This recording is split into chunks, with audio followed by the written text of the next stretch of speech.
स्त्री का घर। शादी के पहले 5 साल तक लता ने पूरी कोशिश की कि प्रशांत को बदला जाए, लेकिन फालतू का गुस्सा करना और बाद में लता को भला बुरा कहना या मानो जैसा उसकी आदत सी हो गई थी। कोई भी वाद विवाद होता तो वह प्रशांत सीधा लता को बोल देता, अगर मैं तुम्हें अच्छा नहीं लगता तो तुम अपने मायके क्यों नहीं चली जाती। पता नहीं प्रशांत क्यों ऐसा करता था। प्रशांत कहता, तुम्हें कितनी बार बताया है, मेरे तैयार होने से पहले मेरा नाश्ता तैयार हो जाना चाहिए। शादी के 25 सालों बाद भी तुम मुझे क्यों बार बार एक ही बात बताना पड़ता है। लता, तुम्हें क्या है, तुम तो आराम से घर पर रहोगी, मुझे काम पर जाना पड़ता है। तुम हो कि हमेशा बेवकूफ़ों जैसी हरकत करती हो। अगर तुम यह जानबूझकर करती हो तो याद रखना, मुझसे बुरा कोई नहीं होगा। आज भी प्रशांत का पारा चढ़ा हुआ था।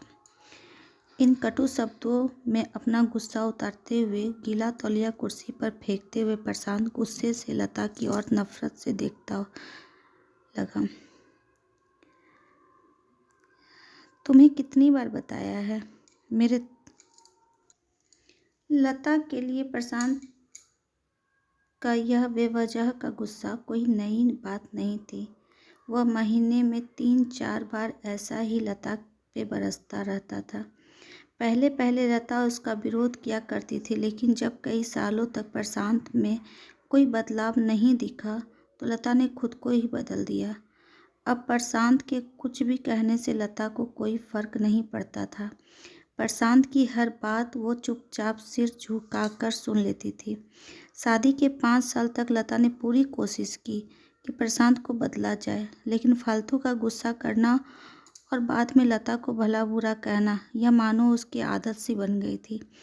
कोई भी वाद विवाद होता प्रशांत सीधा लता को बोल देता, अगर मैं तुम्हें अच्छा नहीं लगता तो क्यों नहीं चली जाती अपने मायके, क्यों रहती हो तुम मेरे साथ।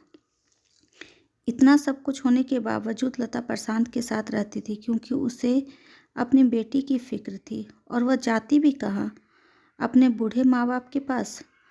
इस उम्र में परेशान करने के लिए। वह इस उम्र में अपने माँ बाप को परेशान नहीं करना चाहती थी। समाज और लोग क्या कहेंगे, यह भी उसे देखना था।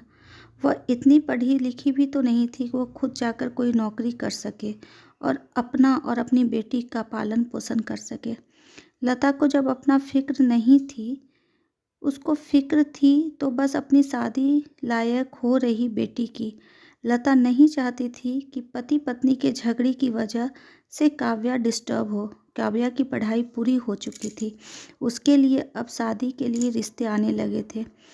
कई रिश्तों को काव्या ठुकरा चुकी थी। 2-3 महीने बाद एक अच्छा रिश्ता आया। रिश्तेदारों ने, पहचान के लोगों ने भी बड़ी लड़की की गुणगान किए। प्रशांत एक शाम अपनी बेटी के पास बैठकर उसे बताने लगा, काव्या बहुत अच्छा लड़का है, पढ़ा लिखा है, बड़ा घर है, बहुत अच्छी नौकरी है। ऐसे रिश्ते बार बार नहीं आते बेटा, इस बार बात मान लो। काव्या अपने पिता से ज़्यादा बात नहीं करती थी, शायद डरती थी या शायद नफरत करती थी, लेकिन आज वो अपनी पूरी हिम्मत इकट्ठा कर बोली, मुझे अभी शादी नहीं करनी है पापा, मैं नौकरी करना चाहती हूँ, खुद अपने पैरों पे खड़ा होना चाहती हूँ। हाँ तो मैं, उसमें क्या बड़ी बात है, मैंने लड़के से बात की है, वह तुम्हें किसी बात के लिए भी नहीं रोकेगा। तुम शादी के बाद भी नौकरी कर सकती हो, वह तुम्हें नौकरी करने का परमिशन देगा। प्रशांत बोला, मेरा नौकरी करना या ना करना उसकी परमिशन पर क्यों डिपेंड रहेगा पापा, काव्या ने पूछा। मैं कह रहा हूँ ना, तुम्हें किसी भी चीज़ की कमी नहीं होगी। ऐसे रिश्ते बार बार नहीं आते, इसे ठुकरा मत, बहुत खुश रहोगी तुम वहाँ। प्रशांत बोला, पापा क्या मैं उतने ही खुश रहूँगी जितनी मम्मी है इस घर में खुश, काव्या ने तंज कसते हुए कहा। आज तुम्हारी जवान कुछ ज़्यादा नहीं चल रही है। प्रशांत गुस्से से आंख बड़ी करते हुए बोला, पापा मुझे शादी नहीं करनी है, क्योंकि शादी के बाद अगर वो लड़का आपके जैसा निकला तो मैं क्या करूँगी। मुझे आपके जैसा जीवन साथी नहीं चाहिए, जो बिना बात का मुझे हमेशा चिल्लाए। मुझे कुछ भी अपनी पसंद का लेना हो तो 10 बार सोचना पड़े, कहीं वह नाराज़ ना हो जाए। मेरी तबीयत कैसी भी हो उसे परवाह ना हो। रोटी थोड़ी मोटी बन जाए तो घर सर पे उठा ले। उसकी चेकबुक ना मिले तो वो भी दोस्त मेरा ही निकाले और हर छोटी मोटी बात पर मुझे मायके जाने के लिए कहे। काव्या ने अपना दिल खाली करते हुए पापा से सब कह दिया।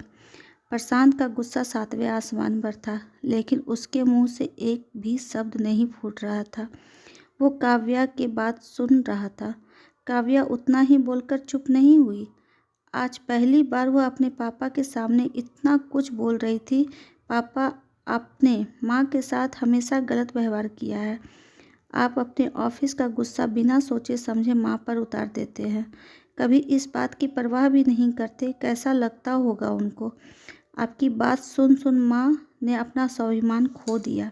प्रशांत आज पहली बार अपनी बर्ताव को महसूस कर पा रहा था। इतना ही बोल पाया, जो तुम्हारा मन में करे हो वो करो, मैं इतना ही बुरा हूँ ना। काव्या ने प्रशांत का हाथ पकड़ बोली, पापा, मुझे सिर्फ एक सवाल का जवाब दे दो। क्या आप चाहोगे मेरे पति आप जैसे हो? अगर आपका जवाब हाँ है तो मैं ये रिश्ता करने के लिए तैयार हूँ। आप उसे आज ही हाँ कह दो। मुझे आत्मनिर्भर नहीं बनना है। अगर आप चाहते हो कि मैं आत्मनिर्भर बन के फिर शादी करूं, तो फिर अभी रुक जाइए। प्रशांत कुछ भी ना बोल पाया और वहाँ से चुपचाप बाहर चला गया। आज उसे लता के सामने जाने से शर्म आ रही थी। चलते चलते उसकी आंखों में आंसू बह रहे थे। प्रशांत ने आज अपने आप को खो दिया था, जैसे मानो उसके सामने सब कुछ आ गया हो। जो भी उसने लता के साथ किया था, आज उसकी आंखों में पछतावे के अलावे कुछ नज़र नहीं आ रहा था। पछतावा आंसुओं के जरिए बह रहे थे और सिर्फ लता को ही देखे जा रहे थे। लता भी रो पड़ी उनको देख के और माफ़ी मांगने के लिए प्रशांत लता के पास गया और लता ने माफ़ कर दिया। स्त्रियां ऐसी ही होती हैं, कितना भी दोष हो पुरुष का पर स्त्रियां माफ़ कर देती हैं। Thank you. अगर आपको ये कहानी अच्छी लगी हो तो थैंक यू वेरी मच।